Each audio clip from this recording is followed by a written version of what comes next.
আপনাদের যে আনুষঙ্গিক, আপনারা যখন অ্যাসিস্ট্যান্ট মার্চেন্ডাইজার বা মার্চেন্ডাইজার যখন কাজ করবেন, তখন প্রোডাকশন, বিশেষ করে যদি সুযোগ থাকে প্রোডাকশন ফ্লোরে যাওয়ার, তাহলে প্রোডাকশন ফ্লোরে যায় দেখবেন যে আপনার একটা ড্রস্টিং কতটুকু লাগতেছে, আর কতটুকু ওয়েস্টেজ করতেছে, তারপর কতটুকু ওয়েস্টেজ দিলে আপনি বুকিং দিতে পারবেন।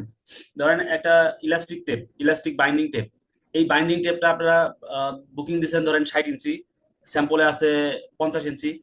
দেখা যাচ্ছে যে আপনি 50 ইঞ্চি বুকিং দিছেন, 60 ইঞ্চি বুকিং দিছেন, তারা পড়াশোনায় ইউজ করতেছে 55 ইঞ্চি ইউজ করতেছে, প্লাস দেখা যাচ্ছে 10 ইঞ্চি ওয়েস্টেজ যাচ্ছে। সেক্ষেত্রে আপনার শর্টে পড়ে যাবে। তো এই জিনিসগুলো আপনি যখন পড়াশোনায় ঘোরাঘুরি করবেন, দেখবেন কোথায় কি লাগতেছে, প্র্যাকটিক্যালি কতটুকু ইঞ্চি, কত ইঞ্চি ভেলকো লাগতেছে, কতটুকু ইলাস্টিক লাগতেছে, কতটুকু বাটন ওয়েস্টেজ করতেছে। এই জিনিসগুলো দেখবেন, তখন অটোমেটিকলি আপনারা মানে ইজিলি কনজাম্পশন বের করতে পারবেন। বিশেষ করে এক্সেসরিজ গুলো বুকিং এর ক্ষেত্রে আপনারা ইজিলি কোম্পানিকে সেভ করে, যখন দেখবেন যে আপনার কোম্পানিকে সেভ করে দিচ্ছেন, তখন একটা আপনার প্রতি একটা ক্রেডিট তারা পজিটিভলি দেখবে। সো এই জিনিসগুলো আপনারা বেশি ভালো করে দেখবেন আসলে কনজাম্পশনটা।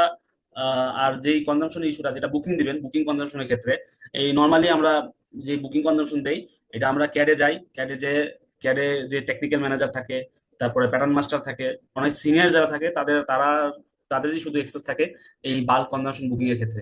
দেখা যায় যে আমরা যখন কনজাম্পশন করি, তখন প্যাটার্ন মাস্টার কনজাম্পশন করে, তখন অবশ্যই তারা কি করে, তাদের কাছে আমরা একটা পিও শিট দেই। আমাদের পিও শিটে কি রেশিও থাকে, আমি একটা পিও শিটের রেশিওটা দেখছেন যে one one is to two, 1:2:1, দেখা যায় যে এই ধরনের রেশিও থাকে, দেখা যায় মিডিল সাইজ গুলো বেশি।